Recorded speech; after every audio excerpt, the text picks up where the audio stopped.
परमराध्य परम वंदनीय सदगुरुदेव पूजनीय संतजन सदगुरु कबीर साहब के बीजक ग्रंथ के उपदेश सुन रहे धर्म प्रेमी सज्जनों, माता एवं बहनों। सदगुरु कबीर साहब का मूल ग्रंथ बीजक है और बीजक ग्रंथ के रामायणी 8 का संक्षिप्त विवेचन आप लोगों के समक्ष प्रस्तुत कर रहा हूँ। सदगुरु कबीर साहब इस रामायणी में कहते हैं कि तत्वमसि इनके उपदेशा, ई उपनिषद कहीं संदेशा, ई नीचे इनके बरभारी, वाही के वर्णन करे अधिकारी। परम तत्व का निज परमाना, सनकादिक नारद सुखमाना, जागबलिक और जनक संवाता, दत्तात्रेय वही रसवादा। वही बात राम वशिष्ठ मिली गाई, वही बात कृष्ण उधो समझाई। वही बात जे जनक दिधाई, देह धरे विदेह कहाई। और अंत में एक साखी के माध्यम से कहते कि कुल मर्यादा खोए के, जियत मुआ नहीं होए, देखत जो न देखिया, अदिष्ट कहावे सोए। इस रामायणी में सदगुरु कबीर साहब उपदेश दे रहे हैं कि तत्वमसि इनके उपदेशा, ई उपनिषद कहीं संदेशा। उपनिषद के ऋषि ईश्वर परमात्मा ब्रह्म के संदर्भ में उपदेश देते हुए कहते हैं कि जिस सार तत्व परम तत्व परमात्मा को तू खोज रहे हो वह तुम ही हो। यह अध्यात्म शास्त्र का निचोड़ है। छांदोग्य उपनिषद में उद्दालक ऋषि अपने पुत्र श्वेतकेतु को उपदेश देते हुए कहते हैं कि तुम ब्रह्म को जानना चाहते हो, वह तुम ही हो।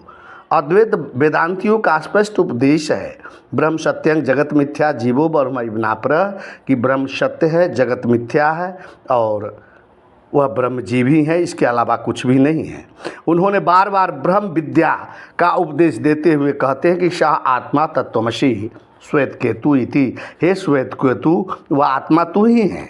साहब आगे के पद में उपदेश दे रहे हैं, ई निश्चय इनके बरभागी, वाहिक वर्णन करे अधिकारी। परम तत्व का निज परमाना, सनकादिक नारद सुखमाना। उपनिषद के ऋषियों ने बड़ी ही निश्चय पूर्वक तथा प्रमाण सहित परम तत्व को माना और इसकी व्याख्या किया है। कोई भी सत्य पात्र यही व्याख्या करेगा और वही अधिकारी है और यही इनका परम तत्व है। सनक, सनंदन, सनातन और सनत कुमार, नारद तथा सुखदेव जी इत्यादि इसी सिद्धांत को माना।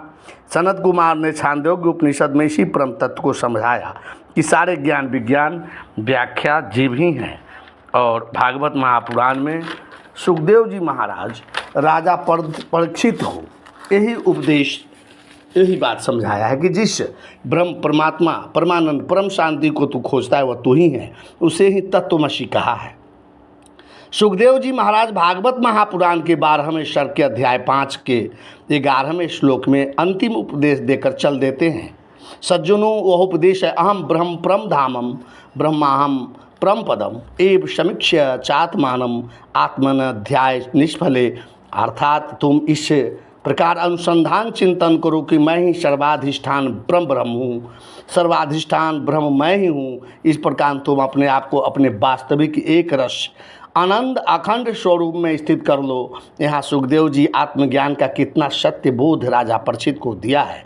यही उपदेश बृहदारण्यक के उपनिषद में याज्ञवल्क्य और जनक का संवाद हुआ है। उपनिषद भी कहीं कहीं उस परम तत्व को उलझा जरूर दिया है, परंतु तत्वमसि कहकर बिल्कुल सत्य का ही बोध कराया है। सदगुरु कबीर साहब यथार्थवादी संत थे। उन्होंने पूरे बीजक में सत्य का जितना यथार्थ ज्ञान दिया है उतना अन्यत्र कहीं नहीं है। तो सदगुरु कबीर साहब बहुत कुछ को अस्वीकार करने का जो अपार साहस किया है वह उनके सत्य और सत्यनिष्ठा का बोध कराता है। कहा जाता है कि कबीर साहब का मत सनकादिक नारद याज्ञवल्क्य से अलग हो ही नहीं सकता। सदगुरु कबीर साहब इन महापुरुषों के विचारों की आलोचना कर ही नहीं सकते। सदगुरु कबीर साहब विवेक रहित ज्ञान तथा झूठे आदर्शों के विरोधी जरूर थे। साहब ने मैं सारा विश्व ब्रह्मांड हूँ कहने वाले को विवेक रहित कहा है, क्योंकि यह सरासर झूठा आदर्श है। इस रामायणी की अंतिम साखी में साहब उपदेश दे रहे हैं कि कुल मर्यादा कोई के, जियत मुआ न कोय होए, आ देखत जो न देखिया, अदृश्य कहावे सोए।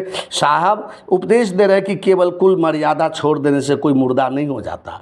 जो देखते हुए भी अनदेखा करता है वह विवेक नेत्रों से रहित ही कहलाएगा। साहिब का मूल उपदेश है कि सबका दृष्टा जड़ नहीं चेतन है, विवेकवान है। प्रकृति तथा माया से आसक्ति हटाकर रहना ही जीवित होते हुए मृत होना है। ज्ञानी समाधि के समय संकल्प शून्य अवश्य होता है, अचेत नहीं हो सकता। इस रामायणी में सदगुरु कबीर साहब का उपदेश बिल्कुल व्यंग्यात्मक है। साहब बंदगी साहब बंदगी साहब।